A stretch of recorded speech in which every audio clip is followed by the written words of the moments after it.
prayer.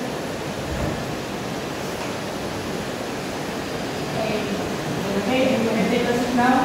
So, good morning, class. Good morning, sir. So, I am Teacher Bon and I am your English teacher for today. So, how are you today? Very well, sir. Oh, that's good to hear. Since you are doing well, are you ready for our new lesson this morning? Yes, sir. Okay, very good. So, Secretary or President of the class, do you have absentees today or if yes, please send me those up there. Please around Mr. Okay? Okay, so thank you. This time, I want to present our classroom rules. Everyone please read our classroom rules. First, Listen attentively. okay, so listen each other with respect, giving everyone a chance to share ideas and opinions. So next is kind words. So use kind and respectful language when talking to each other. So third one is to Engage in discussion. So participate in class discussions and share your thoughts and questions. So and lastly, Focus on learning. okay, thank you. So focus on learning and avoid distractions. So we must close the door to class so that we can move on to tomorrow. Do you have any questions with regards to our previous topic? Answer. Okay, can someone tell me what it's all about?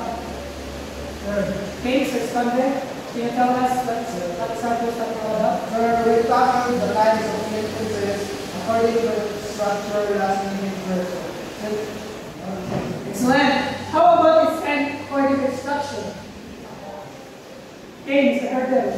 Sentence is the verb of words that process of complete thought. Okay, brilliant. So, what about verb differences? Do we have one? Okay, Mr. Involved, compound complex, and compound complex sentence. Yes, very good. So now let's have a game called Jumble Up. So I will flash jumbled letters on screen and I want you to arrange these jumbled letters and find the word intended for each. All words to be formed will be part of the whole discussion. Are you ready? Yes, sir. Okay, so now let's begin. So what is this word called text? Okay, Mrs. Dada. It is complexity. Okay, very good. It is complexity. How about number 2? Formality. Yes, very good. It's formality. So, how about the number 3? Organization, sir. Okay, correct. From Mr. Scotty. And for number 4? Very good. How about the last one? Okay, brilliant. That's wonderful, everyone. Did you know that all that we have mentioned, we are going to learn today? Meaning house, sir. So, Mr. Spanelli, can you mention, can you give me the 5 words that we got from our official game? Sir, Can you give me the 5 words that we got from our official game? complexity, formality, organization, and precision. Okay, thank you for your answer, Mr. Spanelli. So, very good. What do you think are these? Okay, Mr. I Uno. think these are elements of reality's picture. That's a great idea, but more likely, these features than elements. Our topic for today is all about distinguishing features of academic writing. So now, since we already know what is our topic all about, let's have an activity. Are you ready for activity? Yes, sir. Very ready. Okay, so I have here a short video clip that showcases different types of academic writing. I want you to pay close attention to what you see or to notice how these examples differ from informal writing we use every day. Is that clear? Yes, sir. So before we go into our topic, let us read our learning objective first. Define academic writing. Distinguish the features of academic writing and examine the features in the academic piece. Okay, so do you think we can attain all these learning objectives today? Yes, sir. Okay, so now since you already know what is our topic all about, let's have an activity.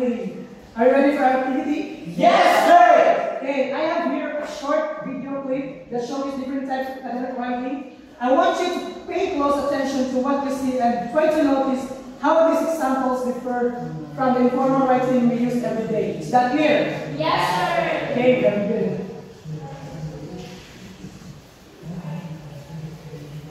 This video is brought to you by eapfoundation.com with a more of academic writing. First then, the definition. So, academic writing is writing which communicates ideas, and it will be very difficult for the reader to follow the ideas. So the second feature of academic writing is that it should be evident. This means opinions and art. Okay, now let's discuss what you observe. What are some characteristics of academic writing that you have noticed in the video? Sir, Okay, Ms. Lozada. the writing in the video seemed very formal and serious. It wasn't like how we talk to our friends, sir. Okay, very good. How about you, Mr. Tulo? I noticed that the writing had a lot of facts and evidence to support the idea, sir. Okay, thank you for that answer. How about Mr. Tugos? The writing was very organized and clear. It was easy to follow the main point. Alright, so you have great observations. You are both taking up the key of features of academic writing. It's important to remember that academic writing is meant to be clear, concise, and well supported with evidence. Now, I'd like you to write a short paragraph expressing your understanding of academic writing based on what you have learned from video. And our discussions, think about key features we talk about, like formality, evidence, organization.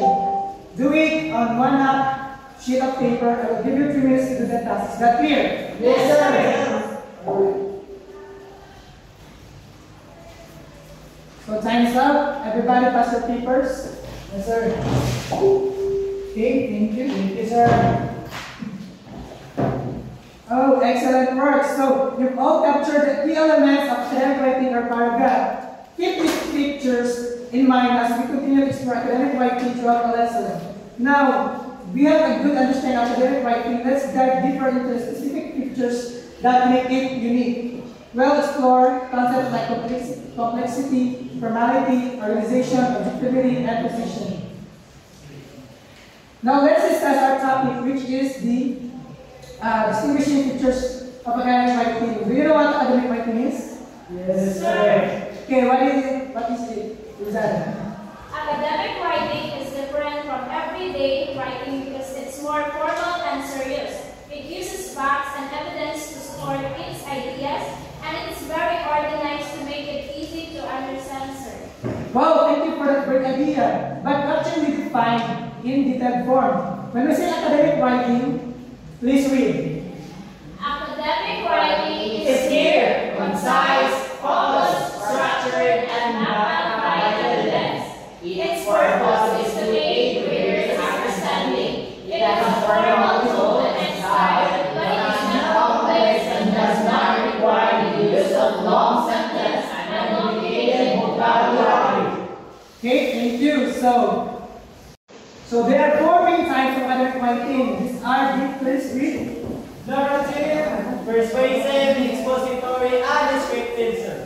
Okay, thank you. So, can someone give me the main verb of each type of academic writing? Okay, Mr. Scondé. Sir, narrate or narrative writing, sir. Okay, Sir Tulo. Persuade or persuasive, sir. Okay, how about the expository and scripted? Sir, Okay, the main word for expository is expose. very good. How about descriptive?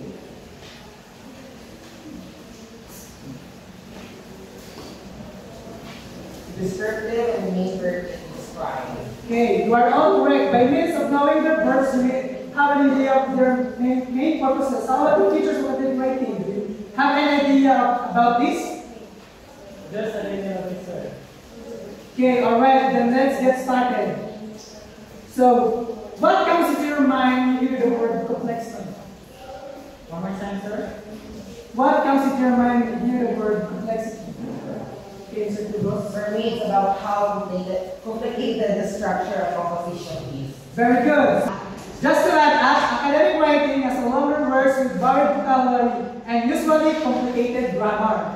So compared to spoken language, these are the examples of complexity. So in academic writing, anthropogenic climate change intensifies weather, raises sea levels, and disrupts ecosystems. So the complexity uses precise terminology and concise structure to convey complex ideas. While in language spoken, climate change makes weather worse, raises sea levels, and affects nature. So the complexity is simpler words and structure for easy understanding. Unlike the academic writing, it only uses precise terminology and concise structure to convey complex ideas. Is that, did you understand the class? Yes, sir. Okay. How about the formality and what? So in formalities, sir, we consider the usage of formal words. That's correct. So academic writing is very explicit and provides the reader with information they need and understand your meaning. So just like, for example, here in formality. So in academic writing, it is imperative to acknowledge the ramifications and anthropogenic climate change on global ecosystem and biodiversity. So in formality, highly formal language with precise terminology, it uses words like imperative, ramifications, and anthropogenic. Okay, so thank you. So let's move on to the third one, which is organization. Any hand from the class? Okay, Mr. Tulud. In academic writing, sir, the writers tend to follow certain patterns.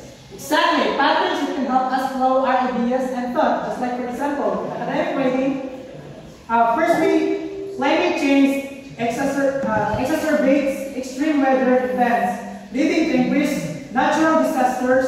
Secondly, it contributes to rising sea levels, threatening coastal communities, and lastly, disrupt ecosystem, endangering biodiversity. So in organization, it's clearly structured with transitional words, firstly, secondly, lastly, to organize points logically. But in spoken language, organization is example of this sentence is climate change makes weather worse, raises sea levels, and harms animals and plants. So in spoken language, ideas are presented straightforwardly without formal transitions, making it easier for casual conversations. Did you understand, class? Yes, sir! Okay, so let's move on to the fourth one, which is objectivity. So our fourth one is objectivity. How does this describe academic writing? Okay, Mr. Esconde?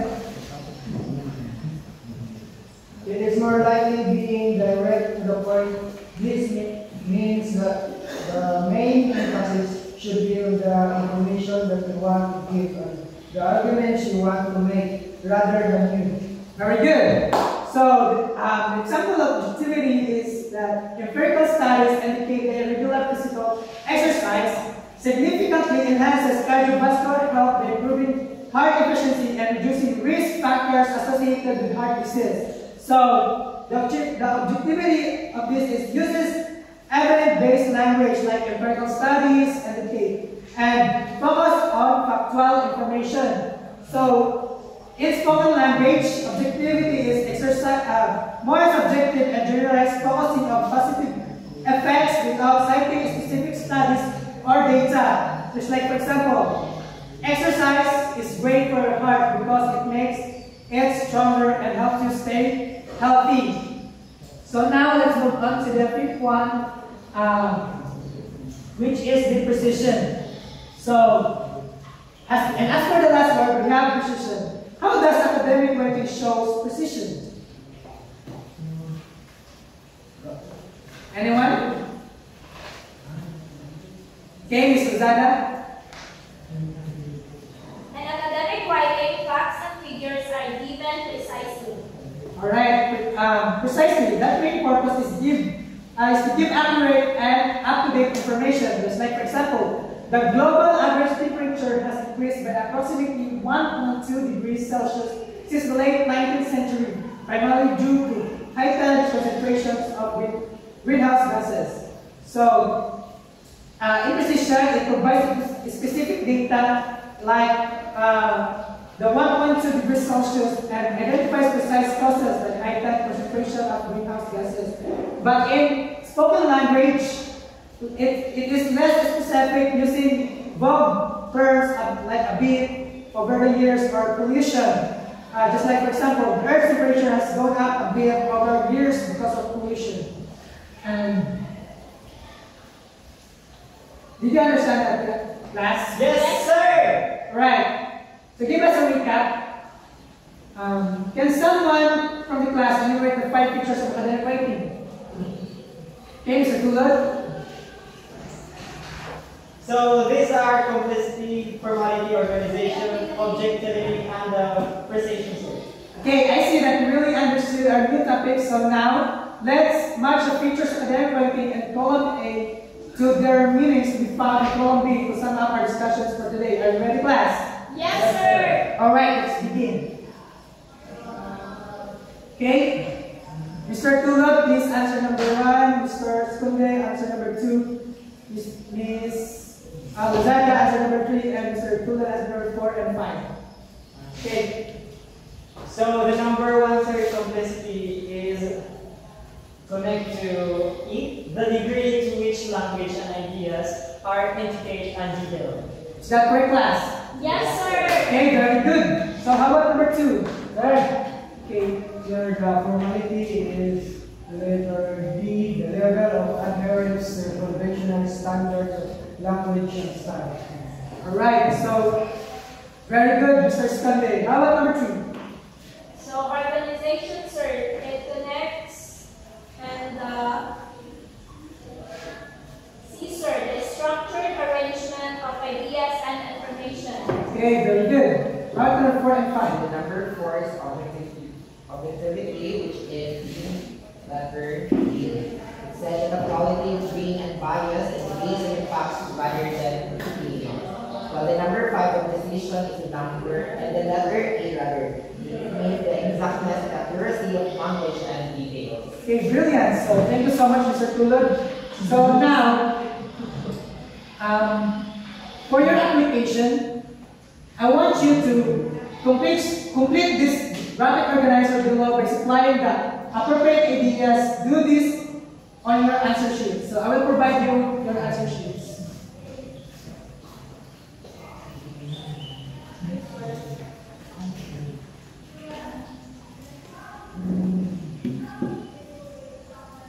Done, sir. Alright, I will give you 5 minutes to finish your work.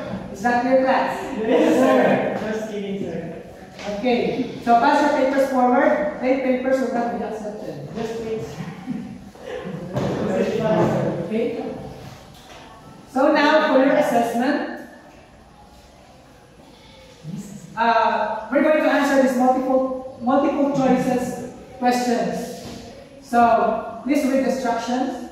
Read each question carefully and choose the best answer from the options provided. Okay, I want you to answer this on a 1/4 sheet of paper, and I want you to do this to answer this in 5 minutes.